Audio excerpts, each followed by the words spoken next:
Muito bom dia a todas e a todos. É um prazer estar aqui participando deste evento. Agradeço o convite.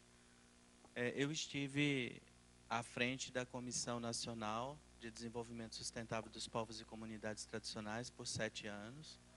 E agora eu saí do Ministério voltando para a academia por uma contingência pessoal, profissional. Não foi por qualquer indisposição do governo, qualquer problema. Então eu vou trazer um pouco da memória do quão a gente conseguiu avançar nessa tarefa difícil, né, de conciliar um Estado que de fato atomiza e quando muito consegue lidar com a dimensão familiar, mas nunca suprafamiliar, nunca coletiva, né? Então, isso é muito difícil mesmo. E essa coisa da autonomia, né, do quanto que isso que a gente conseguiu gestar e conseguiu construir ao longo desses anos, confere o direito de se manter dentro dessa autonomia, né, em termos da coletividade. Bom, eu vou falando antes que ele coloque, porque senão o tempo voa e o Flávio me caça a palavra. Marco conceitual e legal, né? A gente parte de algumas constatações. A primeira é que boa parte dos povos e comunidades tradicionais encontra-se ainda na invisibilidade, silenciados por pressões econômicas, fundiárias, processos discriminatórios, exclusão sociopolítica, né? Do ponto de vista histórico, a gente reconhece que essa invisibilidade foi estratégia de autodefesa, né, de automanutenção dessa autonomia, mas hoje em dia a gente está vivendo um processo um pouco diferente, que é de visibilização, porque ela está associada a direitos, sejam universais, sejam direitos específicos. Então, a gente está vivendo esse período delicado e complexo que a professora Rita já, de certa forma, caracterizou, né? E é ambivalente mesmo, né? Boa parte dos territórios tradicionais foram expropriados, sofrem esbulho, estão impactados por obras, empreendimentos. Mas aí a gente se deparou com esse questionamento, né? Quem são os povos e comunidades tradicionais? Próximo. Então, a gente precisava de um conceito operativo, um conceito para poder operar o direito, do ponto de vista de uma política pública. A gente reuniu alguns membros da academia, dentre eles o professor Alfredo Wagner Berno de Almeida, o professor Mauro Almeida, da Unicamp, o professor Paul Little, da UNB, Enio Trindade, da UNB, e outros. E construímos um conceito em comum acordo com as lideranças comunitárias. Então, a gente fez um seminário como este, com representantes de várias categorias identitárias, cabeças de rede, redes, sociedade civil, e acordamos um conceito que fosse inclusivo e que não engessasse. A ideia era essa, e não ferisse a autonomia do ponto de vista, mas com todas as limitações que existem numa política pública. São entendidos como grupo culturalmente diferenciados, que se reconhecem como tais, possuem formas próprias de organização social, ocupam e usam territórios e recursos naturais como condição para sua reprodução cultural, social, religiosa, ancestral e econômica, utilizando conhecimentos, inovações e práticas gerados e transmitidos pela tradição. Esse conceito é um conceito inclusivo. A ideia era de construir algo que fosse tão aberto que qualquer comunidade que se sentisse nele contemplada pudesse se inserir nessa política como beneficiário dela. E é um conceito também que prevê, por exemplo, o termo inovações ali prevê que esses contextos não são herméticos, não são fechados, eles se constroem em interação e naturalmente tem incoerências internas e também dificuldades externas na interlocução com outras categorias, com outros segmentos sociais. Bom, próximo. A gente parte do princípio da sociobiodiversidade brasileira. Próximo. A gente vai ter que ser um pouco rápido, tá? Porque é pouco tempo. em muito slide. A gente tem um quadro preliminar, que ele foi, de certa forma, construído pelo professor Alfredo Wagner. Os povos indígenas, esse censo de 2000, então está bem desatualizado. 734.110 milhões de hectares. Os quilombolas, a CEPI estima em 1.700.000, mas a gente contabiliza mais ou menos 2 milhões, 30 milhões de hectares. Os seringueiros, 37.000, 3 milhões de hectares. É muito comum a atividade consorciada, seringueiro e castanheiro, porque isso é uma prática, né, a pluriatividade, é uma prática recorrente no contexto tradicional. 815 mil habitantes, 17 mil hectares. As quebradeiras de coco babaçu, 2 milhões de habitantes, 18 milhões de hectares. Os atingidos por barragem nem todos são tradicionais, comunidades tradicionais, dentro do entendimento da política, né? Mas a gente coloca ali também os fundos de pasto na Bahia, 140 mil pessoas. Além desses, os povos de terreiro. A gente tem estimativas, mas não tem dados muito fidedignos com relação a quantos são e, sobretudo, aonde estão. Os povos ciganos, os catingueiros, os geraizeiros, os vazanteiros, os veredeiros, os ilhéus, os açorianos, os caiçaras, as catadoras de mangaba, os faxinalenses, os pescadores artesanais, os campeiros, varjeiros, pantaneiros, enfim. Há uma infinidade de auto-identificações e essas todas se respaldam na Convenção 69 da OIT, que confere o direito da comunidade se auto-identificar e se auto-afirmar etnicamente diferenciada, quando ela de fato tem esse grau de etnicidade para tal, né? E a gente estima, o Alfredo estima, que é mais ou menos 1/4 do território nacional ocupado por povos e comunidades tradicionais, 5 milhões de famílias, 25 milhões de pessoas. Então, é um contingente, uma dimensão territorial exponencial, e é por isso que existe uma política pública hoje específica para povos e comunidades tradicionais.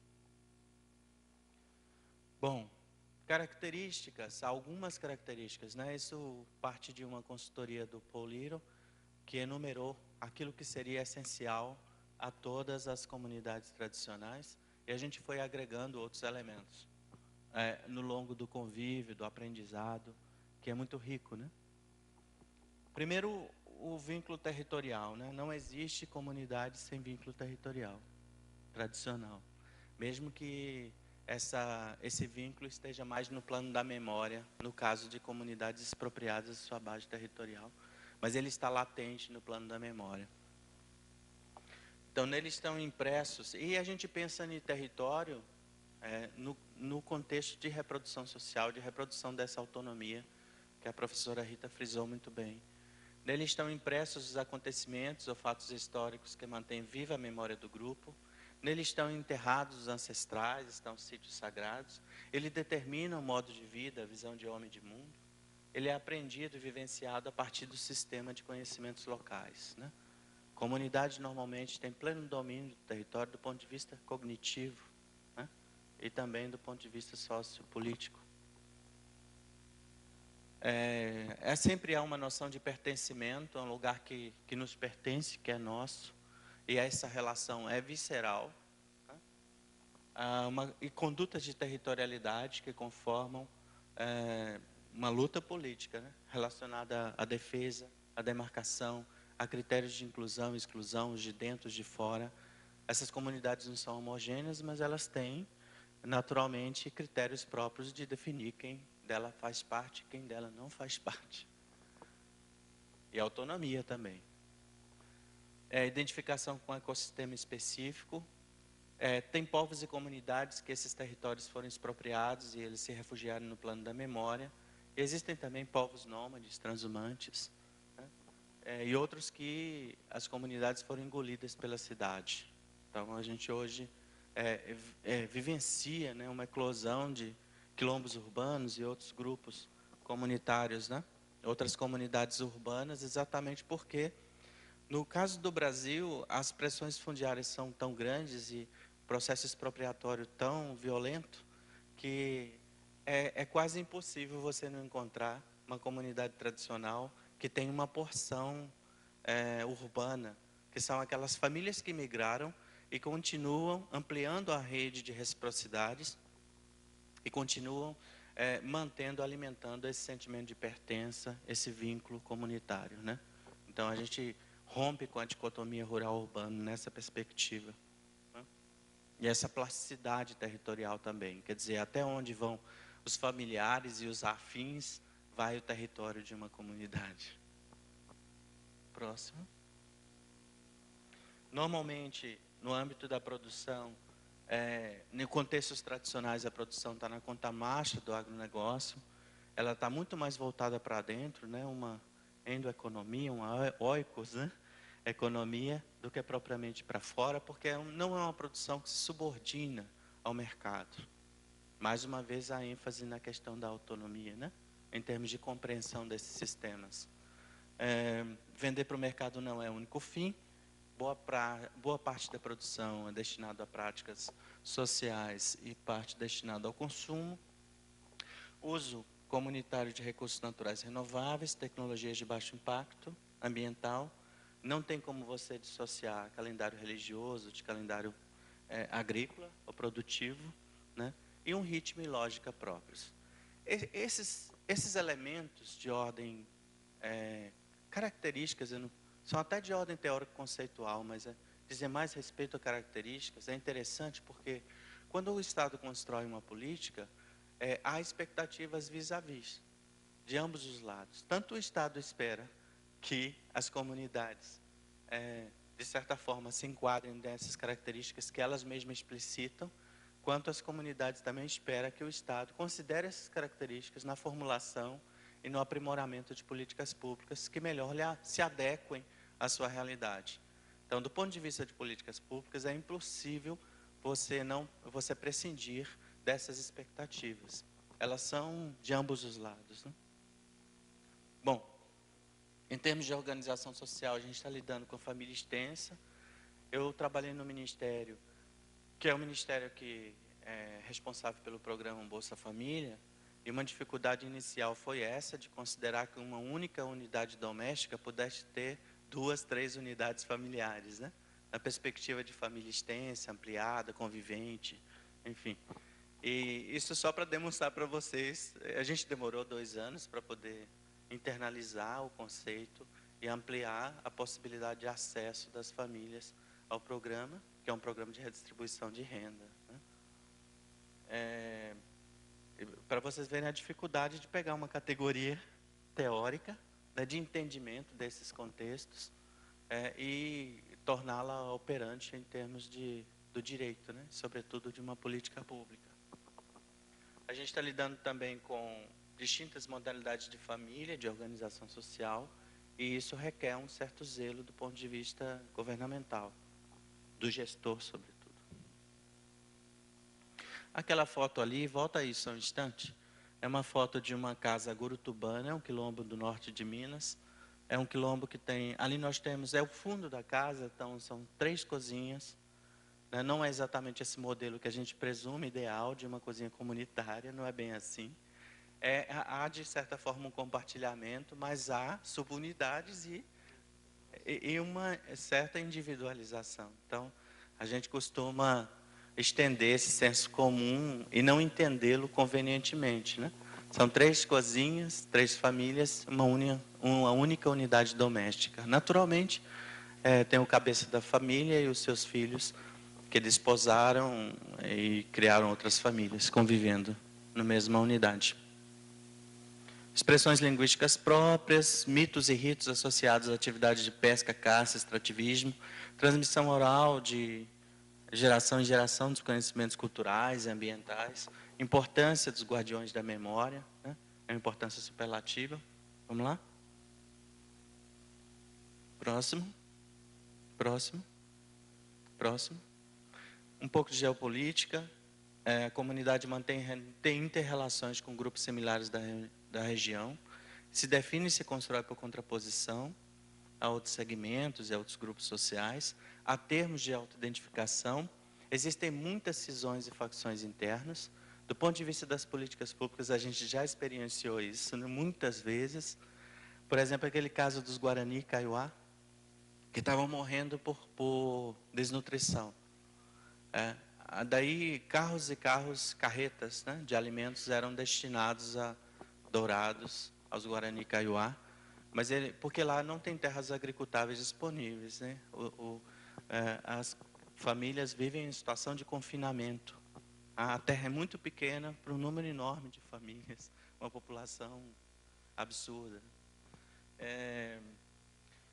E continuavam a morrer pessoas por desnutrição, mesmo com todas as carretas de alimento. Depois a gente, com uma assessoria especializada, compreendeu que existiam 43 facções internas, lideranças, né, e facções. Então, quando eu entregava a carreta na casa de uma liderança, né, aí não a distribuía só naquele tronco familiar. E aí continuavam a morrer por desnutrição. Depois a gente descobriu que muitos Guarani e Kaiowá trabalhavam na usina da cana, e há uma regra entre os Guarani de que o homem não pode se ausentar de casa por mais de 20 dias, porque senão a esposa arruma outro marido. E aí então o que acontecia? Muitos Guarani, muitos Kaiowá corriam, vocês podem adotar esse princípio, é muito interessante, né? Corriam, quando chegava o 19º dia, saltava os muros da usina, né, e voltava para casa desesperado para não perder a família. E outros ainda não conseguiam fazer isso, e naturalmente muitas crianças desses casamentos desfeitos eram adotadas por outras famílias. Estes eram denominados de guacho, né? Eram eles que morriam por desnutrição.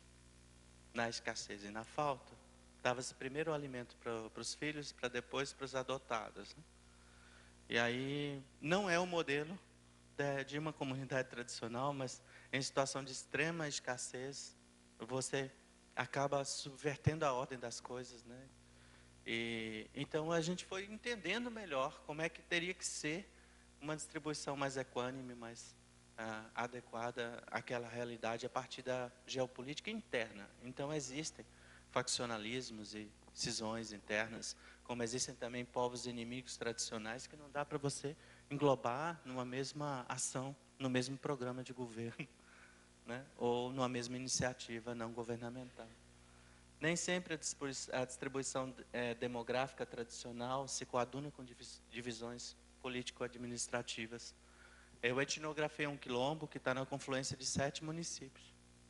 E aí, como é que fica para poder operar o direito do ponto de vista dos programas públicos de saúde, de educação, com 7 realidades político-administrativas distintas, predisposições ou não predisposições, né? E isso é um grande desafio.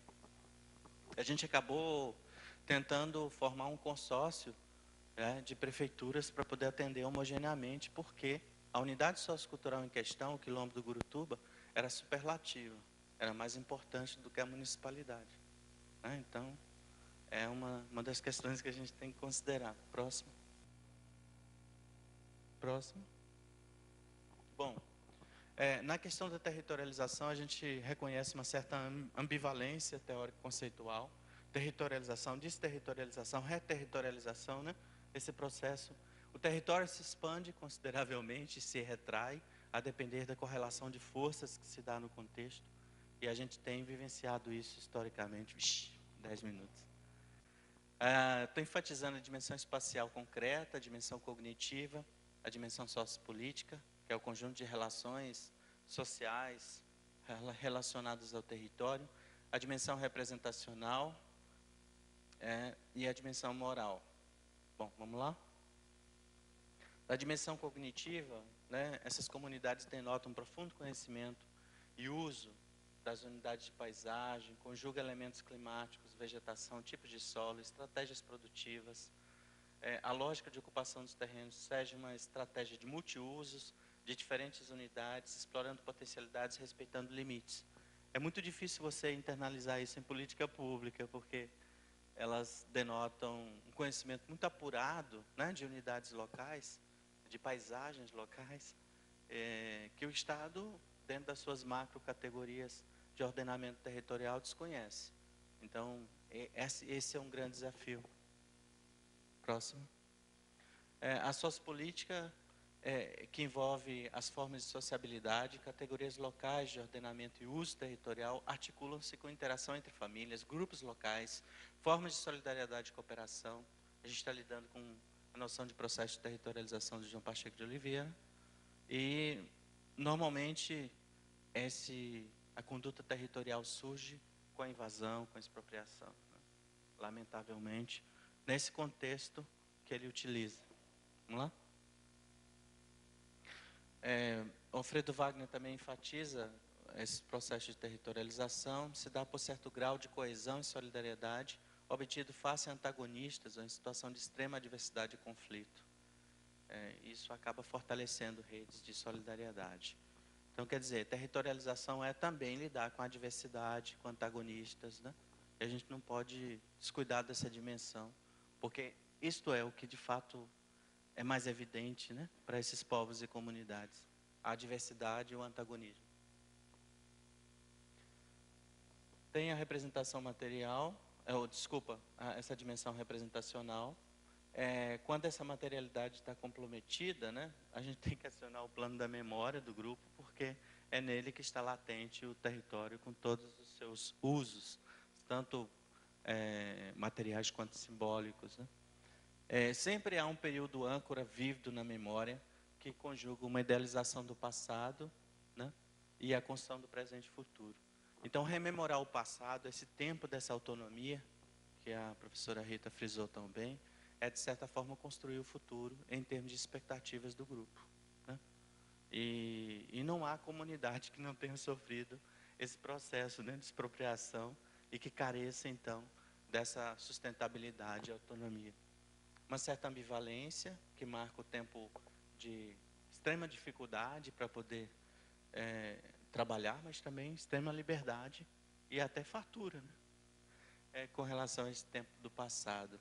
É o tempo da comunidade que a Zona bem expõe. Próximo. Bom, no território há comumente uma visão relativamente fechada, onde a quantidade de força, de riqueza e de terra é constante desde a criação do mundo, refletindo na perspectiva moral de que o homem deve saber usar o que Deus deixou sem abusar da natureza. Esse senso moral e essa ordem moral de não ferir princípios, né, supra-individuais, supra-familiares, princípios coletivos, está sempre presente. A gente usa a categoria indivíduo moral de Dumont. Okay. Próximo. Bom, a gente entende que a territorialização é subsidiária do ponto de vista do direito da noção de terras tradicionalmente ocupadas. Vamos que não vai dar tempo. Os direitos territoriais indígenas, são fundantes dessa perspectiva do direito étnico no Brasil. Os direitos quilombolas são subsidiários do direito indígena e os direitos de povos e comunidades tradicionais são subsidiários do direito quilombola e do direito indígena. Quer dizer, a noção, inclusive, de terras tradicionalmente ocupadas é que está sendo operada na ordem do direito para outras categorias identitárias. E ela foi cunhada no direito brasileiro com os povos indígenas, né? Então, há uma relação de afinidade e um direito é subsidiário do outro, quando não é o mesmo, sendo aplicado a diferentes comunidades tradicionais. Bom, a comissão e a política, vamos lá? Nós fizemos um encontro em agosto de 2005, em que foram convidados os que não podiam ficar de fora, né, categorias identitárias objetivadas à época em movimento social, porque o Estado requer um certo grau de institucionalidade. E lá nós tivemos algumas deliberações relacionadas às demandas prioritárias e uma recomposição da comissão. A comissão inicialmente era chapa branca e depois ela se ampliou e se tornou paritária. Próximo. E aí nós temos hoje 15 membros governamentais e 15 membros da sociedade civil, e temos convidados, e temos tanto da sociedade civil quanto de governo ou do Ministério Público. Lá estão representados os geraizeiros, são povos do Cerrado, os retireiros do Araguaia, os extrativistas, as comunidades de fundos de pastos, quilombolas, os faxinalenses, os pescadores artesanais, os povos de terreiro, os pomerâneos do Espírito Santo entraram, porque estavam sendo vitimados à época pelo Parque Estadual, que engessou a comunidade do ponto de vista econômico. Os povos indígenas, os pantaneiros, as quebradeiras de coco-babaçu, os caiçaras e os ciganos. Então, este que é hoje o escopo. Vocês podem dizer, existem outras categorias, de fato, existem outras, mas em 2006, estas eram as que tinham uma interlocução maior com o Estado, eram beneficiárias de tais ou quais políticas, ou dialogavam com tais ou quais ministérios, e estavam com um grau de institucionalidade um pouco mais maduro, a ponto de compor uma instância governamental. Né? Próximo. Fizemos 5 oficinas regionais em todo o Brasil, com participação de 350 lideranças de povos e comunidades tradicionais, para poder construir o texto do decreto 6.040, próximo, que foi então decretado ao 7 de fevereiro de 2007. São 4 eixos estratégicos: acesso aos territórios tradicionais e aos recursos naturais, infraestrutura, próximo, inclusão social e fomento à produção sustentável. Então, assim, esses 4 eixos, de certa forma, reuniam todas as expectativas de povos e comunidades tradicionais, dentre essas expectativas relacionadas às 5 oficinas regionais que foram feitas em todo o interior do Brasil. Próximo. Construímos um plano prioritário do ano passado e deste ano, que reúne 253 milhões de reais, são 17 órgãos governamentais. Em 2008, a gente fez um balanço, identificamos 540 milhões de reais em ações junto a povos e comunidades tradicionais. A Comissão Nacional passa a ser, depois desse plano, uma instância de controle social, ou seja, executou ou não essa política, por quê, quais são os gargalos, ela é ou não adequada, né, às realidades onde pretende chegar, né? Quais as adaptações são necessárias para que ela seja menos invasiva e para que ela não fira essa autonomia. Bom, foram realizadas audiências públicas por iniciativa da sociedade civil em vários estados da federação. A gente já teve a apresentação de projetos de leis, já tramitados, já julgados e já homologados, né, a favor de povos e comunidades tradicionais. Construção de agendas e pactuação com governos estaduais, construção de estratégias de visibilização. Muitas cartografias sociais foram construídas no decurso desse tempo. Muitas redes foram constituídas também por iniciativa da sociedade civil, ancoradas, de certa forma, nesse dispositivo infraconstitucional, que é o decreto 6.040. Muitas instâncias estaduais foram criadas, coordenação geral de povos e comunidades tradicionais dentro de secretarias de Estado,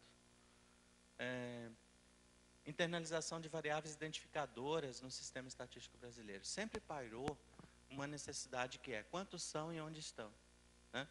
E daí a gente construiu uma proposta de pesquisa, e aí tanto o Dauro quanto a Jo estão aqui presentes e são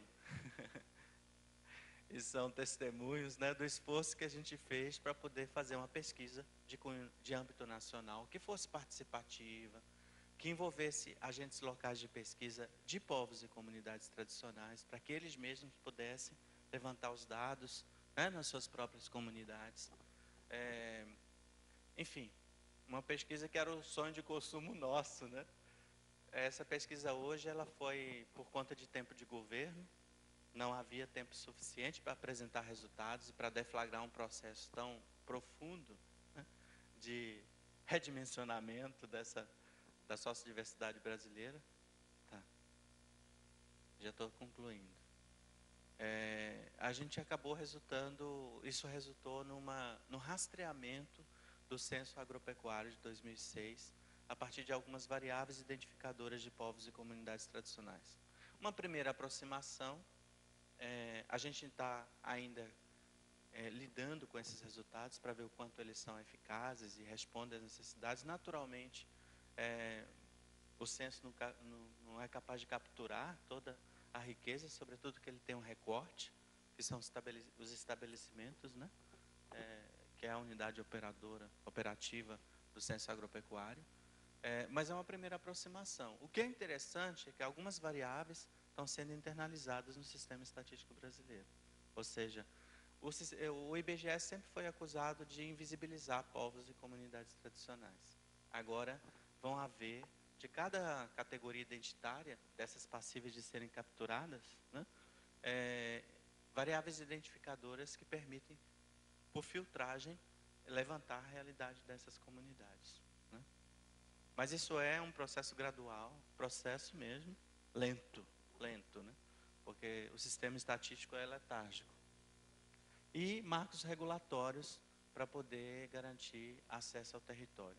A gente acabou de negociar com o Serviço de Patrimônio da União a concessão do direito real de uso sobre terras da União para povos e comunidades tradicionais. A gente começa a dialogar com o INCRA sobre a necessidade de criar uma instrução normativa própria para povos e comunidades tradicionais, como existe a instrução normativa para quilombo. Né? Mas isso tudo é um esforço assim, hercúleo e a fórceps, né? Porque de fato, como a professora Rita já frisou, são dificuldades enormes de lidar com entidades e com anseios e aspirações coletivas. Mas vamos lá para o final? Essas são as referências que eu utilizei. Próximo. E este é o meu contato. Muito obrigado.